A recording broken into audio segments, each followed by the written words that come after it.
On September 4, 2024, a mass shooting at Apalachee High School in Georgia claimed the lives of 4 people, students Mason Schermerhorn and Christian Angulo, and teachers Richard Aspinwall and Christina Aramy, while 9 others were injured. The tragedy shocked the nation and devastated the Apalachee community. Prosecutors alleged that 14-year-old Colt Gray carried out the attack after planning it in advance. His father, Colt Gray, was separately prosecuted for providing the firearm used in the shooting, despite earlier warning signs about his son's access to weapons and behavior. In July 2026, Colt Gray pleaded guilty to all 55 criminal charges.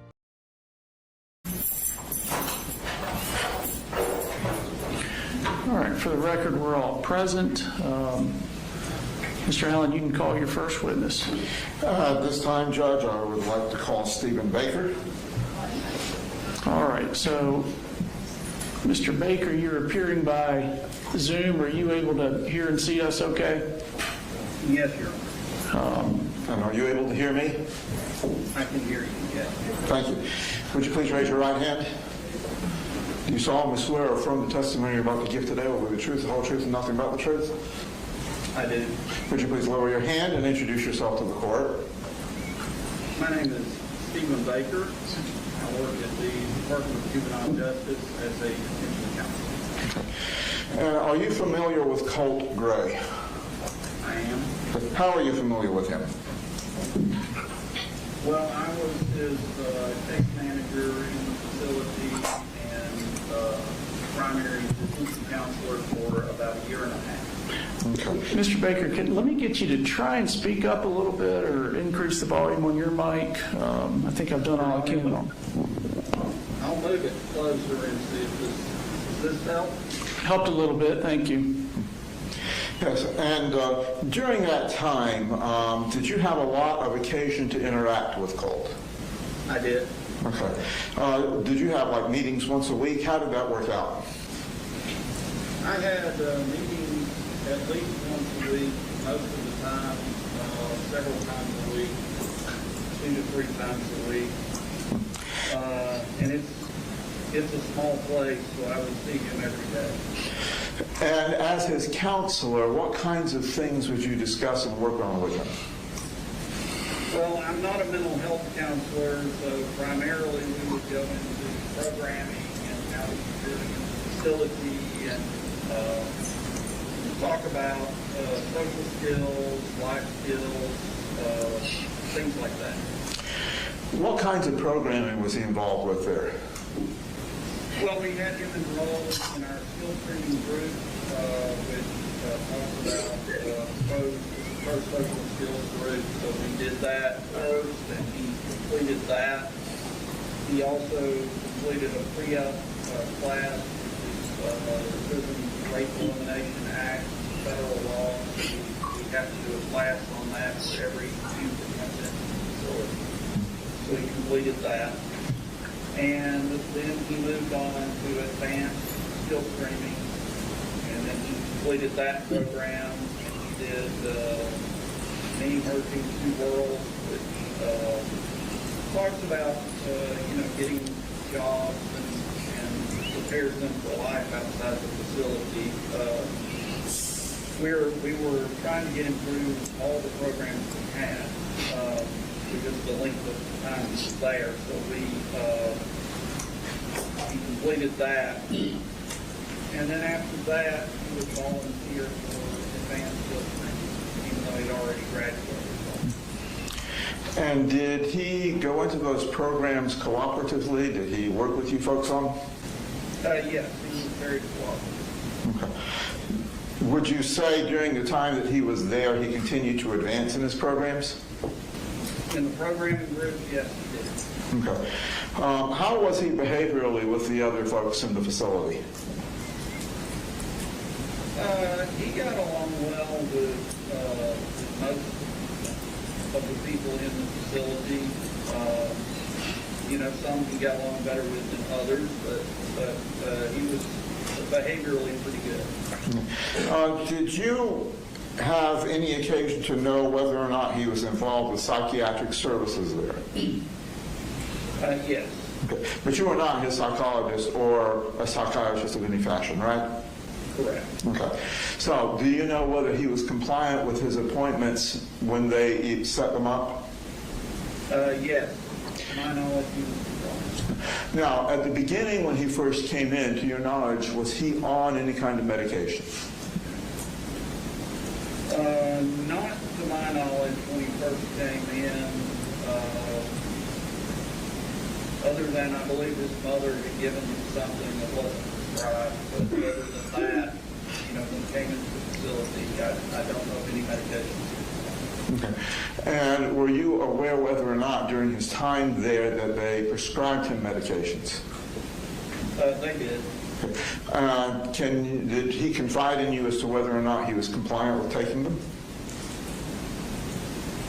He would talk to me about it occasionally. I believe he talked to the mental health counselor about that, to the psychiatrist. But he did tell me that they were going to put him on medication, and then after he was on them, I would ask him, "How are you feeling?" And he would tell me how he was feeling, and that sort of a thing. He was basically compliant with the medications. Sometimes he would refuse to take them, but then he would start taking them again. Did you notice any changes in his behavior from the time he was not taking them till the period that he was? Well, he seemed to have a lot of anxiety, and when he started taking them, he seemed to calm down. But it would ebb and flow. And can you describe what kinds of behaviors you're interpreting as anxiety? Certainly. He would come in the office and just talk about things that were bothering him, and nervous, anxious feelings he was having. And that's what I would interpret as anxiety. He had social anxiety. He would sometimes get where he didn't want to come out and participate in programming. He would come and see me, and he would see the mental health counselor, but other programming he just wouldn't want to get out and participate in. And during the time that he was going to the mental health counselor, was it your observations that he went on a regular basis or not? Yes, he went on a regular basis. Okay. And he's no longer in your facility, is that correct? That is correct. Do you know the reason that he was transferred to a different facility? I don't know all the reasons. I do know that one of the reasons is because we had lost our mental health counselor, our full-time mental health counselor, maybe a couple of months before, and it was really felt that he needed a mental health counselor, someone that was full-time, because he would come see me, but I'm not a mental health counselor. So I know that part of the idea was to move him somewhere where he could get more intensive mental health help. While he was at your facility, did you notice or observe any kind of aggressive behaviors that he would initiate on someone else there? No, not that he would initiate. He did sometimes become angry, but it was very rarely, from my observation. And at the times he became angry, was he able to manage that, or did you need to call somebody from the mental health facility to help him? He was generally able to manage it. He could be talked through it. So during the time that he was there, you said a year and a half, approximately how many months was he on medication? I would have no way of answering that. I know it was for at least 6 months, but other than that, I couldn't tell you. It could have been for a year, but I know it was at least 6 months.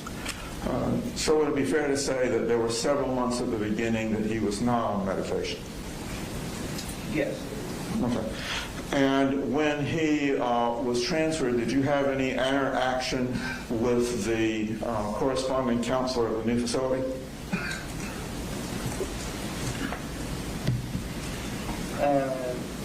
I talked to the, you're talking about when he was transferred this last time. Yes. I talked to the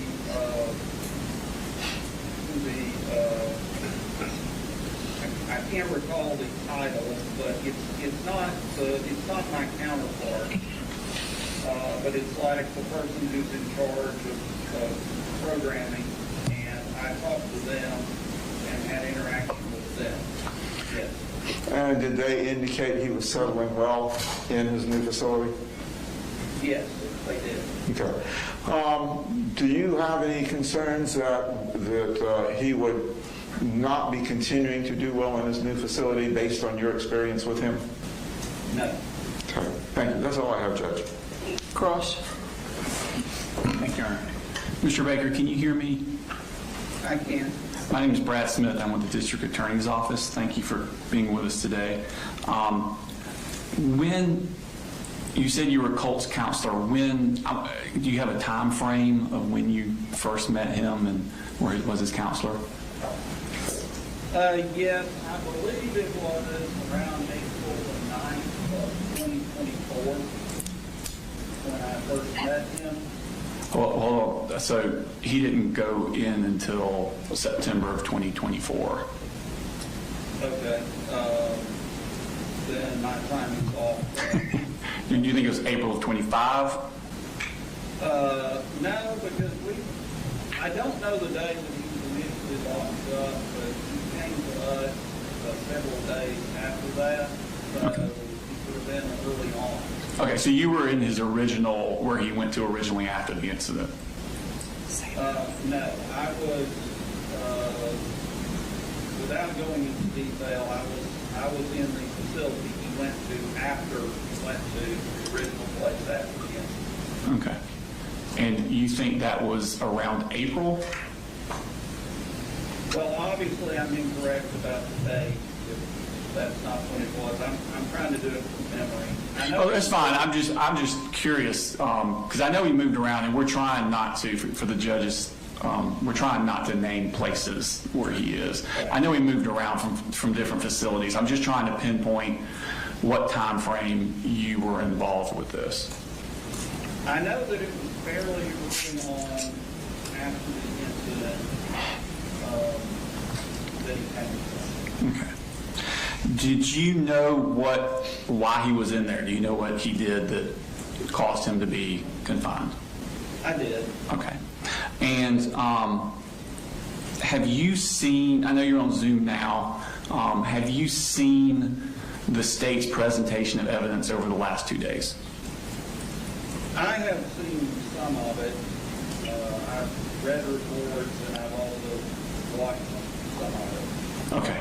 So are you aware of the evidence we presented about communications Colt had when he was in jail after the incident? I am. Okay. Are the rules based on communications in and out, are they basically the same for each facility? They are. Okay. And would those communications, are there certain rules about them and protocols about what would be appropriate communications in and out towards the children that were in your care? Yes. And what would those rules be in general? I know you don't have it in front of you, but just in general, your knowledge of that. Well, we have policy and rules on that. I mean, in general, everything that kids say, is recorded. So in general, they are cautioned not to say things that would be inappropriate or that would, just things that would be inappropriate. They're cautioned not to talk about their crimes and that sort of thing. Do you limit who they're allowed to talk to? Yes. And who is that? Go ahead, I'm sorry. I'm sorry, they can only talk to people on their approved contact list. And would fans of school shooters be people that he would be allowed to communicate with? Absolutely not. Okay. And so if he were to be finding ways to get messages to those people, that would be skirting your rules, wouldn't they? It would be. Okay. Do they have certain rules about what is allowed physically to be brought in to the facilities? Yes. Okay. And is he allowed to have personal effects in his cell? Or cell's probably a bad word, room he stays in? He's allowed to have some items, not a lot, that they can have a few photos and a few other items, but basically what they have is what we give them, not personal things. Okay. And these photos he is allowed to have, are they allowed to bring in offensive or violent content photos?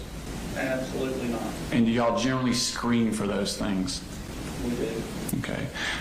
Would he be allowed, as part of your rules, to have photos of other school shooters on his walls? No. And how would y'all screen for that generally?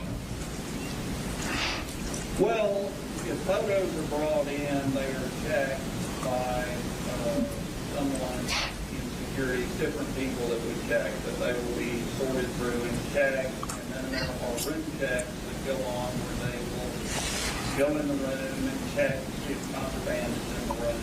So, And that's what. if a person in your facility was trying to get around that and pick particular photos that wouldn't be as noticeable, would that be trying to skirt the rules? It would be. Okay. Were you aware of the phone calls where he had with his mother where he talked about having pictures of school shooters on his wall? I was not aware of them until after they had happened, and he was no longer allowed to talk to his mother. Okay. So at some point, y'all cut off the communication with his mother? That is correct. Okay. That's all the questions I have. Thank you so much, Mr. Baker. Mr. Allen, do you have any redirect? Yes, Judge. Go ahead. Was his room screened and searched every day, or at least on a regular basis? Mr. Allen, I'm having trouble hearing you. Sorry, I turned off the microphone. Was his room screened or searched or swept on a regular basis? Security does the check. I'm not sure. See, I'm not in security, so I don't know if they check the room every day. That may be so, but I know that they get checked on a regular basis. And do you know whether or not any contraband or inappropriate pictures was found in his room? I do not know. Okay. And nothing was ever brought to your attention then, I guess, about them finding something in his room? No, not that I recall. Would it be part of the policy that if something were found in the room, they would report it to you as his counselor? No, they would create an incident report, but that doesn't mean they're going to do Okay. Would you be privy to the incident report? that. Yes, I could look at the incident report. Okay. And right now, do you recall any incident reports that were filed with any rule breaking or contraband in his room? I do not. And you had indicated that the calls with his mom were cut off. Do you remember what time range that was, after how many months he had been there? I don't recall. Okay. Thank you. That's all, Judge. Anything else, Mr. All right. Mr. Baker, thank you. You are free to go. Thank you.